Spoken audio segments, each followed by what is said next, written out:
sarado tong gate. Galit na galit si Sir Roman. Sino may gagawa nito? Ako po may kasalanan. Lahat kayo, huwag niyong tutularan ng kapalpakan yan, ha? Huwag niyong bigyan ng mali siya yung pagtulong ko kay Graciela. Hindi ko nagawa kay Lailani yun at pinagsisiyang ko. Hindi lumabas din. Titibok-tibok pa rin ang puso ni Martin si Lailani. Umaasa ka pa ba na bumalik siya? Kilala ko yun si Lailani. Hindi na babalik yun. Nasaan si Kiefer? Anong kailangan mo? Pwede po bang makausap si Kiefer? Sino ka? Sino naman yan? Pakawalan niyo po ang kapatid ko, parang awa na po. Kaming dalawa na lang po ang natitira.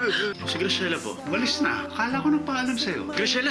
Pumunta ka ba dito para pigilan ako umalis? Louie? Binalikan kita dito. Buti lang napadaan ako dito sa terminal. Kung hindi, iniwan ako ng girlfriend ko. Girlfriend? Nakipaghiwalay ka sa akin, di ba? Iniwan mo nga ako dito eh. Oo. Pero pinagsisihan ko na yun. Pinangyari sa katulong. Wala sa akin yun. Ikaw naman talaga ang mahal ko eh. Namiss nga kita eh. Patawarin mo na ako, please. Ayoko mawala ng girlfriend. Teka, siya nga pala. Ba't kasama mo si Martin? Senyorito Louie, nung umalis po kayo, Sumama yung pakiramdam ko. Buti na lang nandyan si Martin. Inalagaan niya ako. Sige, hatid na kita. Tara.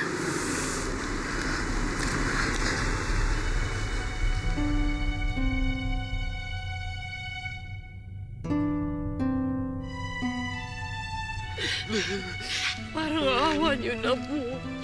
Palayain niyo na po ang kapatid ko. Bilang lang ang pinapalaya ko. At kapag nagpalaya na ako, sinisiguro kong invalid na.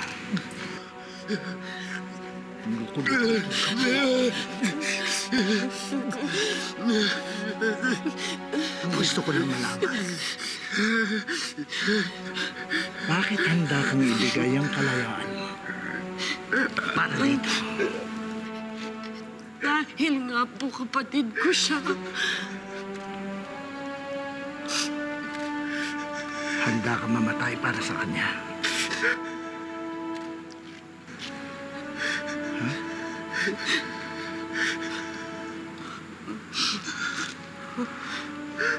Amen. Wesley.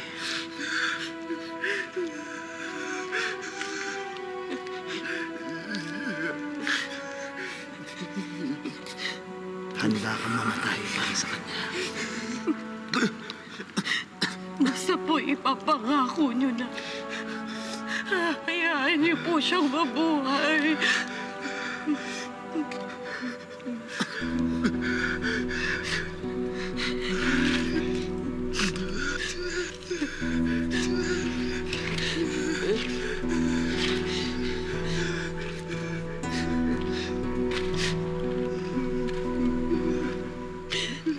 Pakawalan niyo na sila. Salamat po. Maraming salamat po sa inyo. Malang araw mababayaran po namin kayo. Pangako ko po yan. Talagang maniningil ako. Tandaan mo yan. Sige na. At baka magbago pa ang isip ko.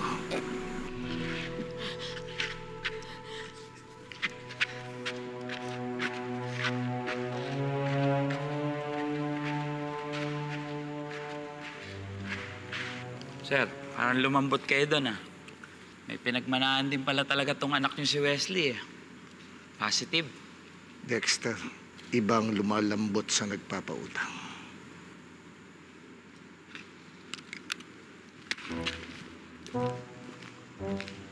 Brando.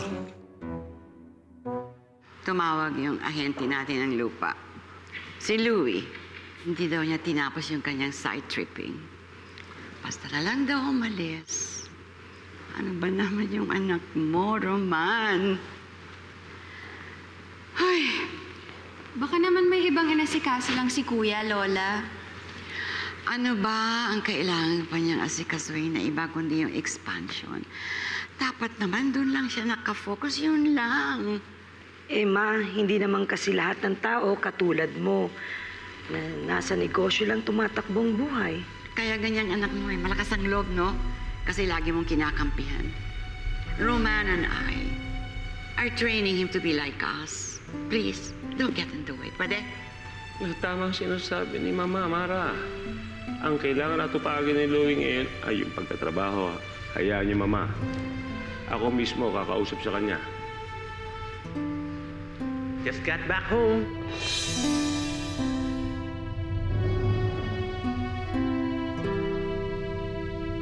O ano Martin, naabutan mo ba si Graciela? Hindi po. Bumalik na si Senyorito Louie. Nilabangan si Graciela dun sa terminal, kaya... ayun, nagkabalikan sila. Parang ayos na ulit sila. Eh, ikaw. Ayos ka lang. Oo naman, Lo. Naman hindi. Ba't naman hindi? So ayos ka lang kahit nagbalikan sila kaagad-agad? Eh, naudlot na naman yung love life mo. Kuya George, ilang beses ko bang ulitin sa'yo? Walang namamagitan sa amin ni Graciela. Hindi pwede. Dahil kay Senyorito Louie. Sige, ulit-ulit yung pangsabihin yan sa utak mo. Hanggang sa mapagtanto mo na hindi yan totoo. Bakit nandito ka? Bakit dito ka bumalik, ha? Bakit? Ha?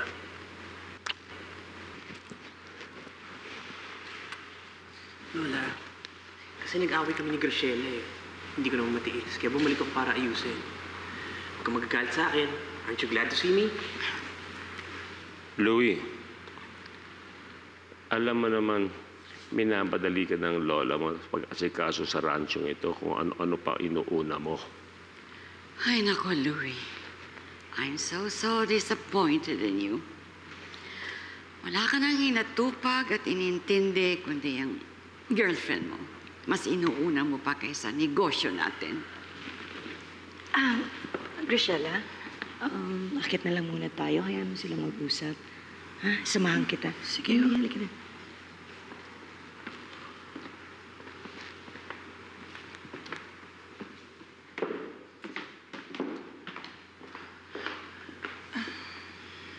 Tita, pasensya na ho kayo kung napapagalitan si Louie dahil sa akin. Hindi mo naman kasalanan, Graciela. Halika na.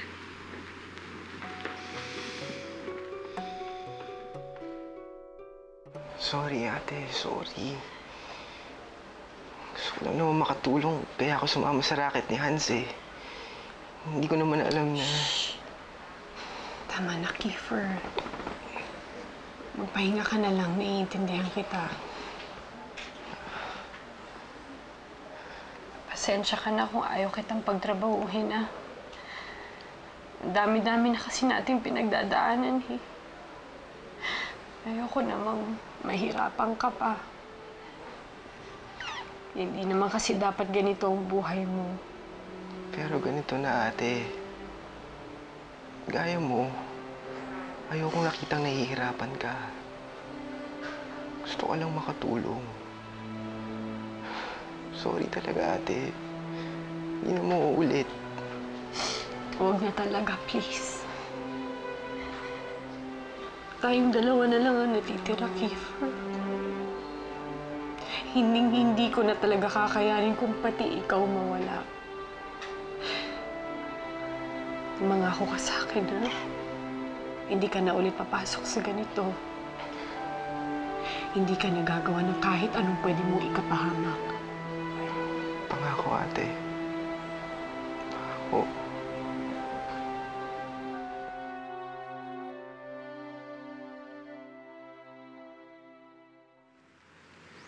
Graciela, nandito ka pala. Kanina pa kita hinahanap. Anong ginagawa mo dito? Louie, naisip ko kung ituloy ko na kaya ang pag-alis ko dito. Akala ko ba okay na tayo? Oo nga, pero yung lola mo eh. Galit siya sa akin.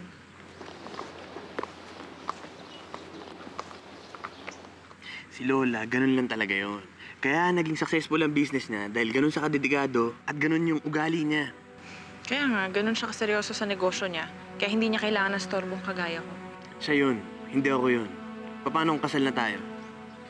Tuwing magagalit siya, magtatampo na lang tayo pareho. Tara na nga. Pakap muna.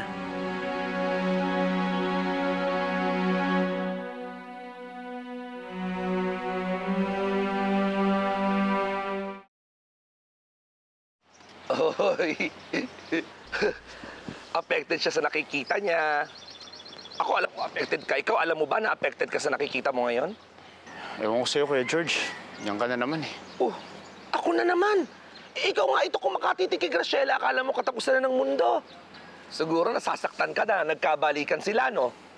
Kung dyan masaya si Graciela, magiging masaya na rin ako para sa kanya. Ay, Martin, ang showbiz mo, ha? Ang tinatanong ko kung nasasaktan ka at nagkabalikan sila ni Louie. Hindi ko tinatanong kung masaya ba si Graciela. Ano ba talaga si Graciela para sa'yo? Kasintahan na siya ni Louie. Yun siya. Siguro nga mabuti na rin nagkabalikan sila eh. Kailangan din ni Graciela ng taong mag-aangat sa kanya sa buhay, tutulong sa kanya. Ano ibig mo sabihin? Yaman lang habol ni Graciela dyan, ganon? Hindi yun ang ibig ko sabihin. Ang ibig ko sabihin, kailangan ni Graciela yung taong aalalay sa kanya. Tutulong sa kanya na maniwala sa sarili niya. Naku naman, Martin. Kung yun lang pala, kayang-kaya mo rin yun. Mas kaya mo pa yun kaysa dyan sa Louie na yan. Tama na itong usapan na to. Mamayang madaling araw, ibiyahin nyo ng mga troso. O, sige na, sige na. Roman, hindi pa rin umalis ang anak mo. Wala siyang inatupag kundi yung kanyang girlfriend. Aba, kung hindi na niya kaya na asikasuhin itong kanyang trabaho, mabuti pa kumuha na lang tayo ng iba na may dedikasyon. Ma, relax lang. Anong relax? Kaya ni Louie yan. Ang tanong, kailan? Aba, hindi ko pinaaral yung anak mo na mag-aksaya ng panahon at oras lang para sa isang babae. Aba, ay, hindi yun ang plano ko para sa kanya, Roman. Alam ko, Mama. Huwag kayo maglalak. Kakausapin ko si Louie. So do it now, ngayon. At ipaalam mo sa kanya, ha? Pakisabi mo sa kanya na factory ang hanap ko dito at hindi isang apo sa tuhod! Malinaw? Oh, biglain yung katawan mo. Kailangan mo ng mahabang pahinga para mabawi mo yung lakas mo. Te, hindi ka pa papasok sa review class mo? Absent na muna ako. Hindi naman kita pwedeng iwan dito ng ganyan ang kalagayan mo. At ayaw naman kitang ibili na lang kay Tita Emma. Kaya ko mag-isa, ate. Pumasok ko na. Ayoko na maging pabigat pa sa'yo. Hindi ka pabigat sa akin, Kiefer. Okay? Kainin na kita. Oh. Ayos ka lang? Ayos ka lang, Kiefer? lang.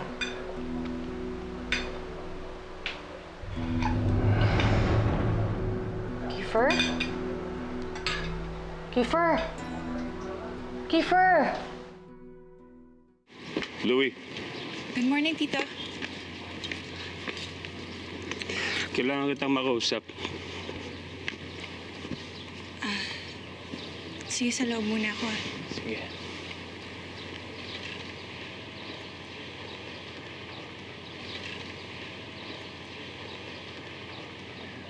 Nakausap ko na mga hente natin sa lupa. Bukas na bukas, pag-aaralan mo na ang site. Yes, Dad. I was planning on doing that. Pero next week pa. This business can't wait. Alam mo ba iniisip ng lola mo na ipamanage ang ranchong ito sa iba? Hindi po pwede yon, Louie. Dahil sa'yo to, ang lahat ng ito ay sa'yo. Kaya wag mo nang i-disappoint ang lola mo at lalong-lalo na wag mo akong i-disappoint. No, Dad.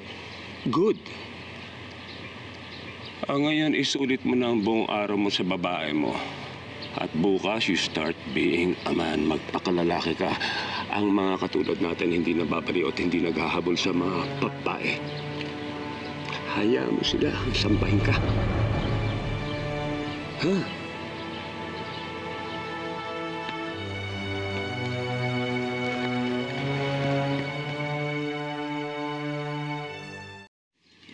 Magandang araw po, Miss Graciela. Magandang araw din sa inyo.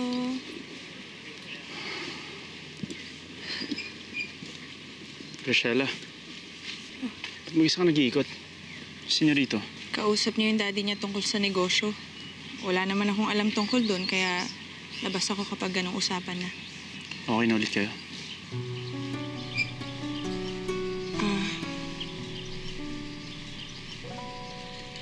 Martin, kasi Graciela, wala ka naman dapat ipaliwanag sa akin eh. Kung nagkabalikan kayo, hindi mabuti. Ikaw na rin nagsabi sa akin na siya nagligtas sa'yo sa magulong buhay, di ba? Basta kung saan ka masaya, masaya ako para sa'yo. Martin! Martin! Boji. Excuse lang Martin, pinapatawag tayo sa Roman. Napili na raw yung bagong supervisor. Tara! Tara. Mga kasama! Pinapatawag tayo sa Roman! good luck sa'yo. Salamat. Tara!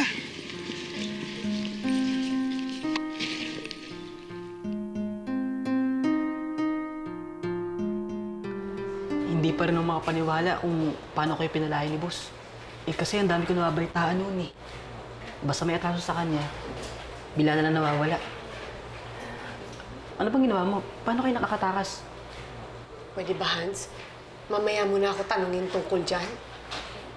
Ang inaalala ko ngayon yung kapatid ko kung ligtas siya. Sa susunod ha, wag mo nang ulit isasama ang kapatid ko sa mga kalokohan mo. Lalo na kung illegal na transaksyon.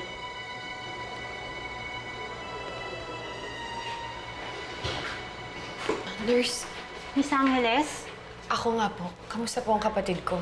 Maayos na po siya, ma'am. Bumigay yung katawan niya dahil sa bugbog na natamo niya, pero stable na po ang pasyente. Salamat po. Maraming salamat. Ay, wag po kayo sa akin magpasalamat. Kay Doc po dapat. Sige po, mauna na po ako.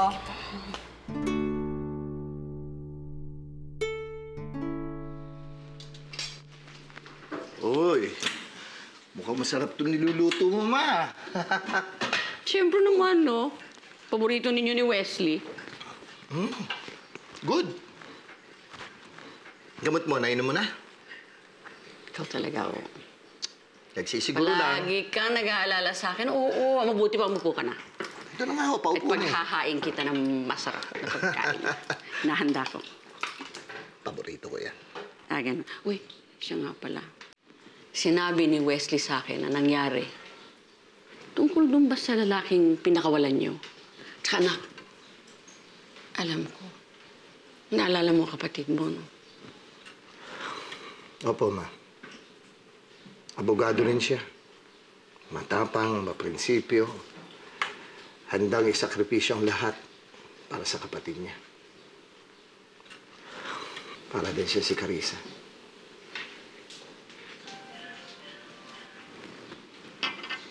Sana nakilala ko siya. Ma, makikilala niyo po siya. Sigurado ako. Balang araw magagamit ko rin siya para sa panig ko. Dahil na rin sa binitiwan niyang pangako sa akin. Sir, positive. Dumating na po yung makakausap yung bisita. Dexter, hindi mo ba nakikita na hindi pa kumakain ng boss mo? At isa pa, kahit sinong Poncio Pilato ang kamiting ninyo, pwede silang maghintay, di ba? At isa pa, hindi mabuting makipag-usap ng business o ano paman kapag gutom. Tindihan mo? Narinig mo na, Dexter. Negative. Kaya mo sila maghintay. Ma'am, gutom na rin po ako eh. Pwede ba makihingi na isa? Sige na. Thanks. Ipinatawag namin kayo upang i-anunsyo sa inyo na nakapili na kami ng bagong supervisor ng rancho. Martin, ito na! Martin, magaling ka sa mga hayop. Matalas ang isip mo kahit hindi ka nakapagtapos. Kitang-kita ko sa iyong determinasyon. Pero hindi lang yun ang kailangan para maging isang leader. Para maging isang leader, kailangan focus ka. Walang nakakalimutan. Tulad na nangyari kahapon. Kaya nakapag-desisyon na kami ni Roman at ang napag-desisyonan namin, si Boji ang mamumuno. Si Boji, ang inyong bagong supervisor. Wow! Ang galing mo, Boji!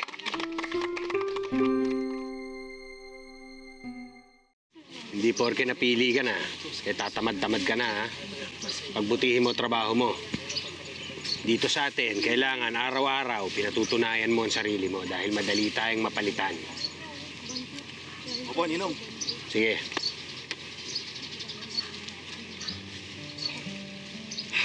Congrats. Salamat. Uy, Martin, alam mo bago sa atin, ha? Siyempre naman. Wala talaga magbabago, Sir Boji. Napakayabang ng Boji na yan. Hindi naman na mas magaling ka kaysa sa kanya.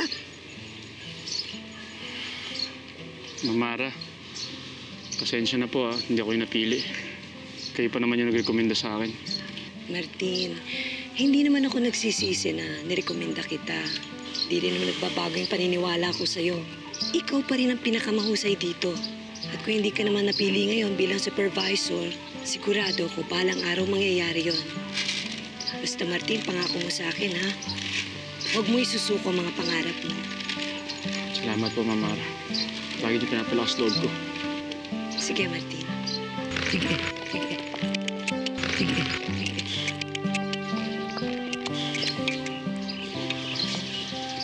Napakabait talaga niya ni Mamara, no? Takang-taka nga ako eh. Kung paano naging anak yan ni Senyora Soledad at naging asawa ni Sir Roman. Napakabait, ibang ugali sa kanila. Nahiya nga ako sa kanya, Kuya George, eh. Siya nagrekomenda sa akin tapos hindi naman ako napili. Para nakakahiya. Hindi. Narinig mo naman yung sinabi niya. May tiwala pa rin siya sa'yo. Darating ang araw, malay mo, no? Ako, kabubuhan niyang Boji na yan. Sigurado ako. Matatanggal ka ganyan, ikaw papalit.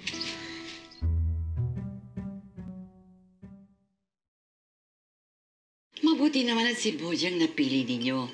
Bilang inaanak ni Bartolome, sigurado ako na siya'y magiging isang mahusay na supervisor at saka maasahan pa yun. Pero sayang din si Kuya Martin, Lola. Magaling din yun eh. Mabait pa. Kayang pakisamahan kahit sino. Pati nga tong si Ate Graciela nakasundo ka agad niya eh. Diba, Ate? Oo, hindi naman mahirap makasundo yun si Martin. Hindi lang naman yun ang basehan para maging isang mahusay na supervisor. Eh kung yun lang naman, ay di sana napakarami ng supervisor kahit sa buong mundo, di ba? Oh, by the way, Louie, ikaw ba nakanda na lahat ng mga gamit mo para sa pagluwas mo sa Maynila bukas? Opo, Lola. Ready ka na? Ready na. Nahanda na namin ni Graciela yung mga damit namin. Akala ko ba na pagkasundo na natin na dito muna si Graciela? Hindi naman namin siya pababayaan. Pero Dad, naisip ko mas gusto ko na isama si Graciela kaysa iwan dito sa hacienda. Hindi. Ako ang sasama sa'yo sa Maynila. Graciela, dito ka muna, ha? Gusto ko lang makasiguro na magagawa ng apo ko lahat na kailangan niyang gawin. Tatapos niya lahat ang trabaho niya. Okay?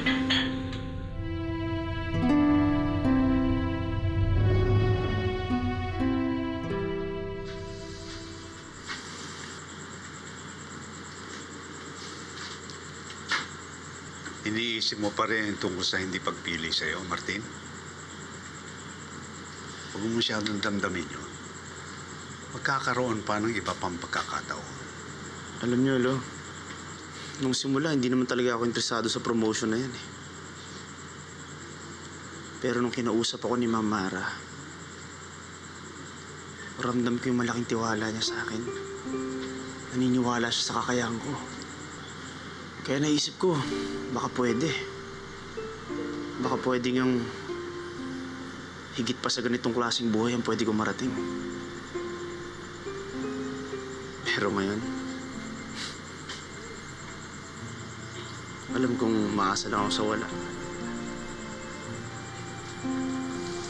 Siguro nga dapat ko nang tanggapin na talagang hanggang dito lang ako. Martin, huwag kang magsalita na ganyan. Lo, hindi naman yung totoo eh.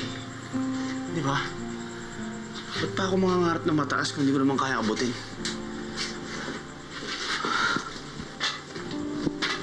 Kahit balik-balik rin natin ang mundo, Lo, hindi ako nakapag-aral. Ganito lang ako. Trabador dito sa rancho. Hindi ko na dapat niloloko pa yung sarili ko eh.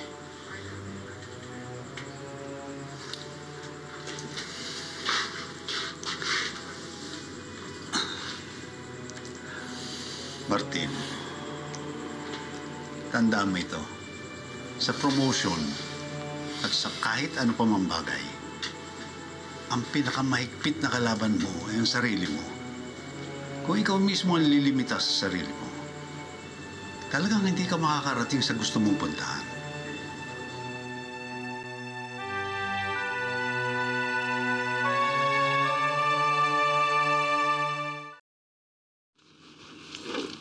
Partner, alis muna ako uli, ha? Ikaw muna ang bahala kay Graciela. Graciela, kay Martin ka lang didikit. Ayokong dumikit ka sa ibang mga tao dito. Wala akong tiwala sa mga tao dito. Kay Martin lang ako may tiwala. Siya nga pala, nakalimutan ko sabihin sa'yo, nung isang gabi, nakita ko si Leilani sa Manila, nagmamadali. Kasama yata yung boyfriend niya, eh.